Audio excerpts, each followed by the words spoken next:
Hello दोस्तों, स्वागत है आप सभी का एक बार फिर से हमारे यूट्यूब चैनल HR एजुकेशन अड्डा पर। तो दोस्तों, आज की इस क्लास में हम पढ़ने जा रहे हैं लॉ से रिलेटेड जितने भी टॉपिक हैं, जितने भी क्वेश्चन आपके बनेंगे वो सभी के सभी इस क्लास के अंदर कवर करेंगे। लॉ से जो रिलेटेड क्वेश्चन है दोस्तों, खासकर कि IPC से संबंधित है, वो हरियाणा पुलिस के कांस्टेबल और सब इंस्पेक्टर के एग्जाम में वहाँ से 3 से 4 क्वेश्चन पूछे जाते हैं। तो दोस्तों, इस क्लास के अंदर हम IPC की सभी धाराएं और जितने भी उससे रिलेटेड क्वेश्चन हैं, न्यायिक मजिस्ट्रेट से रिलेटेड और हरियाणा पुलिस से रिलेटेड जितने भी क्वेश्चन हैं वो सभी के सभी यहाँ पर कवर करेंगे। और अन्य जितने भी एग्जाम है दोस्तों, उसके लिए भी ये क्लास आपके लिए बहुत ही ज़्यादा महत्वपूर्ण साबित होने वाली है। और दोस्तों, इस क्लास को हम जो है अलग अलग पार्टों में करेंगे। तो आज हम पहला पार्ट करते हैं इसका। मैं कोशिश करूंगा कि बिल्कुल ही बेसिक लैंग्वेज में आपको ये समझाऊं मैं आपको, ताकि आपको समझ आ जाए। तो देखिए दोस्तों, सबसे पहले है कानून। कानून यानी लॉ, ऐसे नियमों का समूह जिसमें किसी अपराध की परिभाषा दी गई हो और दंड का भी प्रावधान हो, उसे क्या कहेंगे? हम लॉ कहेंगे। लॉ की डेफिनेशन याद रखनी है दोस्तों, जिसके अंदर की अपराध की परिभाषा दी गई हो और दंड का प्रावधान हो, उसको क्या कहेंगे? हम लॉ। या इंग्लिश में बोले तो इसको law is a set of rules. कुछ रूल्स होते हैं, उनके जो सेट बनाए गए हैं उसको क्या कहेंगे? हम लॉ कहेंगे। कानून की ज़रूरत क्यों है?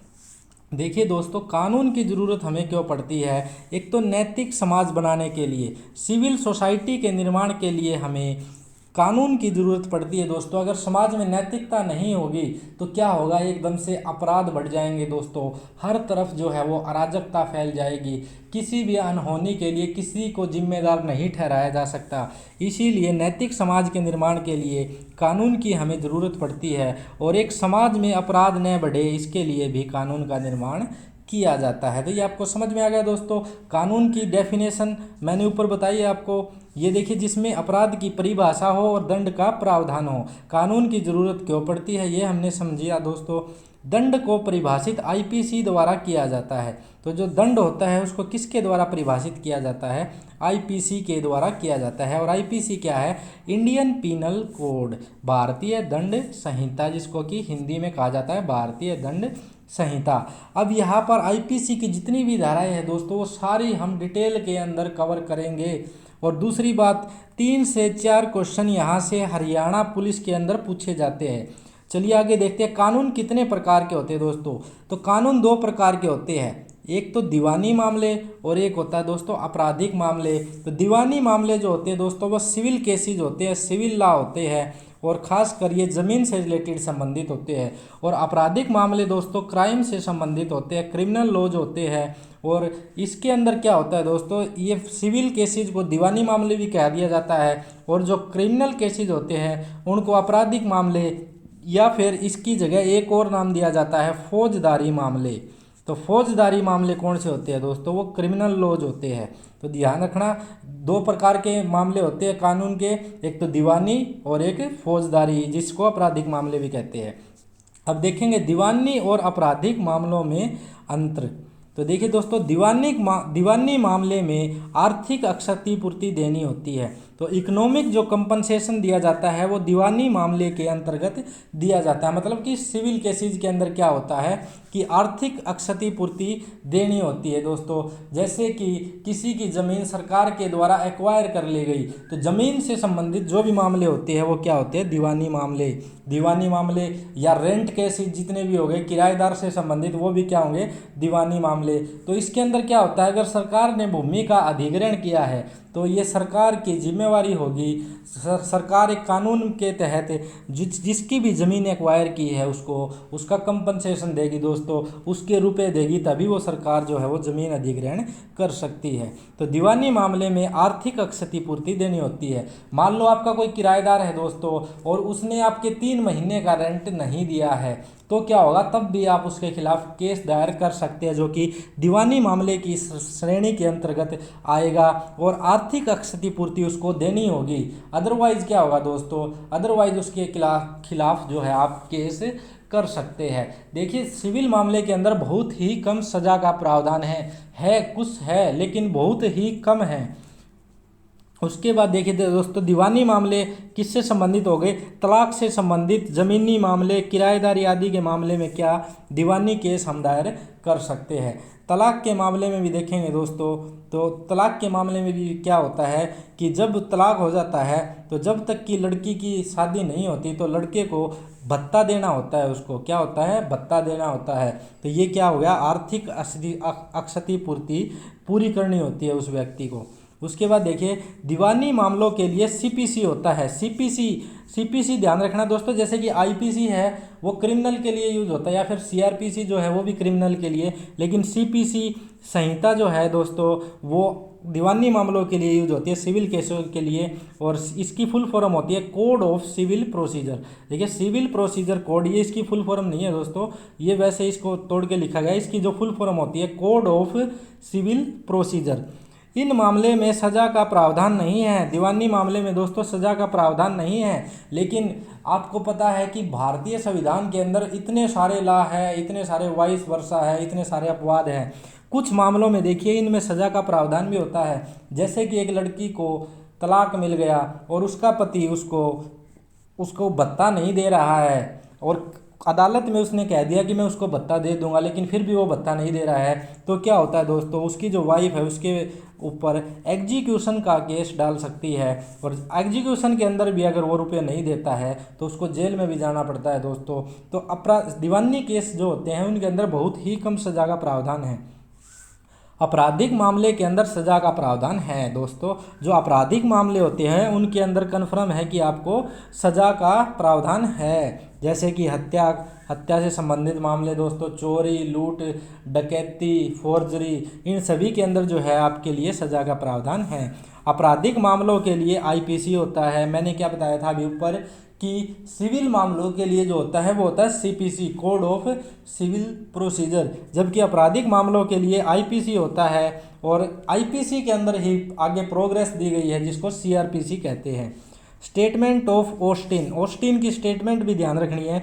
विधि संप्रभु का समादेश है, यह किसकी स्टेटमेंट है? ऑस्टिन की।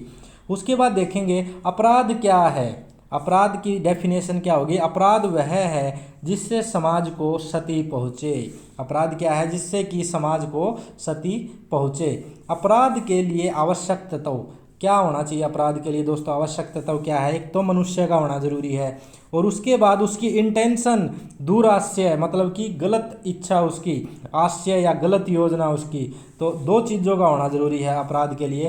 ह्यूमन प्लस उसकी इंटेंशन, वो सोच क्या रहा है, इन दोनों के लिए आवश्यक है। आपराधिक मनोवृत्ति मतलब सोचता तो कोई भी है, कोई पॉजिटिव सोचता कोई नेगेटिव, लेकिन उसका जो आशय है, इंटेंशन होनी चाहिए और ह्यूमन होना चाहिए।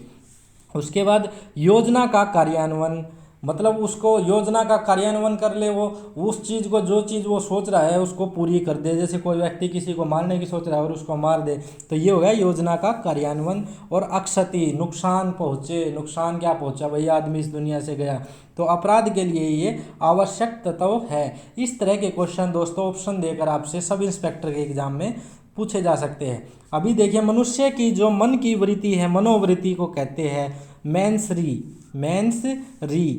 मनोवृत्ति, और कार्यान्वयन को कहते हैं एक्टस रियस भी कहते हैं कार्यान्वयन को। तो मेंस री प्लस एक्टस रियस बनेगा हमारा क्राइम। ये मिलकर क्या बन जाएगा? मनोवृत्ति और कार्यान्वयन। कुछ सोचा और उसके बाद उस कार्य को अंजाम दे दिया, तो ये मेंस री प्लस एक्टस रियस बन जाएगा हमारा क्राइम। अब देखिए दोस्तों, अपराध के प्रकार देखते हैं, कितने प्रकार के अपराध होते हैं। एक होता है संज्ञेय अपराध, कोग्निजिबल ऑफेंस।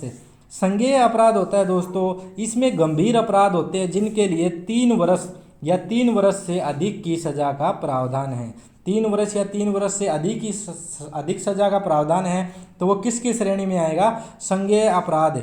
अपराधी को बिना वारंट के भी गिरफ्तार किया जा सकता है दोस्तों। जैसे कि चोरी कर ली किसी ने, तो चोर को ये थोड़ी है कि उसके पहले प्रूफ करेंगे फिर उसको पकड़ेंगे, उसको पकड़ सकते हैं, गिरफ्तार किया जा सकता है। किसी ने किसी की हत्या कर दी तो उसको बिना वारंट भी गिरफ्तार किया जा सकता है। जैसे कि देखिए दोस्तों, चोरी, लूट, डकैती, हत्या, अपहरण, ये जो है दोस्तों ये संज्ञेय अपराध की श्रेणी में आते हैं।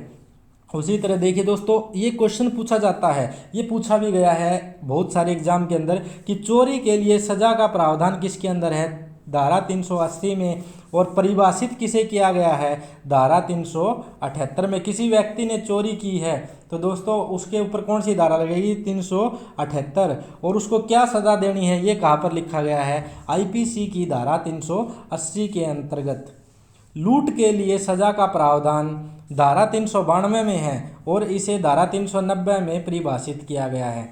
तो दोस्तों किसी ने भी कोई लूट की है तो उसके ऊपर कौन सी धारा लगेगी, धारा 390, लेकिन उसको कितनी सज़ा मिलेगी ये कहाँ पर लिखा गया है, धारा 392 में। तो आपसे कैसे भी पूछा जा सकता है कि किसी व्यक्ति ने लूट की तो उसके ऊपर कौन सी धारा लगेगी, धारा 390, उसको सज़ा का प्रावधान कहाँ पर लिखा गया है, धारा 392 में। दो व्यक्ति बैंक में गए और 2 करोड़ की डकैती डाल दी। तो देखिए दोस्तों, दो व्यक्ति, यहाँ पर दो व्यक्तियों की बात होती है, बैंक में गए और 2 करोड़ की डकैती डाल दी। तो डकैती की जगह यहाँ पर लूट शब्द का प्रयोग होगा, क्योंकि डकैती के लिए 5 या 5 से अधिक व्यक्तियों का होना आवश्यक है। दोस्तों अगर किसी भी प्रकार की लूट में, चोरी में 5 या 5 से अधिक व्यक्ति शामिल है तो उसको डकैती कहा जाएगा, लेकिन 5 से कम है, 2 या 2 से अधिक है तो उसको क्या कहेंगे, हम लूट कहेंगे। अब देखिए, लूट के लिए 2 या 2 से अधिक व्यक्ति होने चाहिए पर 5 से कम होना चाहिए। ये मोस्ट इंपॉर्टेंट फैक्ट है दोस्तों आपके लिए कि लूट किसे कहेंगे कि 2 व्यक्ति है या 2 से अधिक व्यक्ति है लेकिन 5 से कम है, 5 या 5 से अधिक व्यक्ति है तो वो डकैती की श्रेणी में आएगा, तो धारा भी वहाँ पर बदल जाएगी। एक व्यक्ति किसी व्यक्ति के घर में अनाधिकार प्रवेश करता है, बिना अधिकार के प्रवेश करता है और एक कीमती बात चुराना चाहता है, लेकिन चोरी को कार्यान्वित नहीं कर पाता तो ये चोरी नहीं है, तो ये चोरी नहीं मानी जाएगी। दोस्तों ध्यान रखना है, अगर कोई व्यक्ति किसी के घर में अनाधिकृत प्रवेश करता है और चोरी कुछ करना चाहता है लेकिन वो चुरा नहीं पाता तो चोरी नहीं मानी जाएगी ये। लेकिन अगर वो पकड़ा जाता है तो उसके ऊपर अलग अलग धाराएं लग जाएंगी, लेकिन चोरी की धारा उसके ऊपर नहीं लगेगी क्योंकि उसने चोरी नहीं की, वो कामयाब नहीं हो पाया। सेकंड नंबर पे है दोस्तों असंज्ञेय अपराध, इनकॉग्निजिबल ऑफेंस। असंज्ञेय अपराध में गिरफ्तारी के लिए वारंट की आवश्यकता होती है। दोस्तों संज्ञेय जो अपराध थे उनके अंदर देखा हमने कि गिरफ्तारी के लिए वारंट की आवश्यकता नहीं होती थी, लेकिन यहाँ पर जो है गिरफ्तारी के लिए वारंट की आवश्यकता होती है। अब देखिए दोस्तों कितने इंपॉर्टेंट क्वेश्चन है ये, आपसे पूछा जा सकता है हरियाणा पुलिस में भाई कि संज्ञेय अपराध कौन से होते हैं, असंज्ञेय अपराध कौन से होते हैं, और ऑप्शन मिलेगा जिसमें गिरफ्तारी के लिए वारंट की आवश्यकता होती है, वो कौन से हो गए, असंज्ञेय अपराध। ये छोटे अपराध होते हैं जैसे कि मारपीट, ये छोटे अपराध होते हैं जैसे कि मारपीट होगी तो उसके लिए क्या होगा, वारंट की आवश्यकता होगी। वारंट जो है वो दोस्तों मजिस्ट्रेट जारी करता है। कौन जारी करता है, जुडिशियल मजिस्ट्रेट जो होता है, जज जो होता है वो जारी करता है। वारंट जारी करने के लिए अपराध की जानकारी होना आवश्यक है, अपराध की जानकारी होनी चाहिए वही वारंट जारी करने के लिए, ऐसे ही किसी के खिलाफ वारंट जारी नहीं किया जा सकता। अब देखिए आईपीसी के अंदर क्या क्या दिया गया है, दंड का विधान, दंड की परिभाषा और सजा का प्रावधान, ये सभी जो चीज़ें हैं वो आईपीसी के अंदर दी गई है। ये पूछ सकता है कि दंड की परिभाषा कहाँ पर दी गई है, तो इंडियन पिनल कोड के अंदर ये दी गई है। दंड के बाद की सारी प्रोसेस सीआरपीसी में बताई गई है। भाई दंड कितना देना है ये तो आईपीसी के अंदर बताया गया है, लेकिन उसके बाद कि सज़ा किस प्रकार से दी जाएगी, सज़ा किस प्रकार से दी जाएगी, क्या क्या प्रोसेस चलेगा, उसका केस किस स्टेज पर है, तो आगे किस प्रकार की कार्रवाई होगी, वो सभी है दोस्तों वो सीआरपीसी के अंतर्गत दिया गया है। और सीआरपीसी की फुल फॉर्म पूछे तो कोड ऑफ क्रिमिनल प्रोसीजर, ऊपर देखा था हमने दोस्तों सीपीसी होता है कोड ऑफ सिविल प्रोसीजर, लेकिन सीआरपीसी में सीआर क्रिमिनल है, सीआरपीसी का मतलब कोड ऑफ क्रिमिनल प्रोसीजर। तो सीआरपीसी में इसमें यह बताया गया कि सज़ा किस प्रकार से दी जाएगी, तो पुलिस प्रक्रिया होगी उसके अंदर और न्यायिक प्रक्रिया होगी।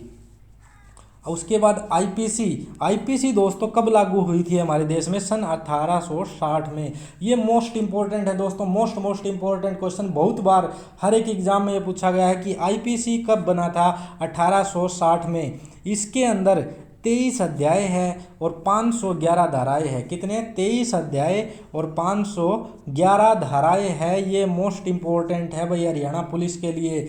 सबसे बड़ा जो अध्याय है आईपीसी का वो अध्याय नंबर 17 है। कौन सा अध्याय नंबर 17? वो है अध्याय नंबर 23 आईपीसी का। तो ये ध्यान रखना है दोस्तों।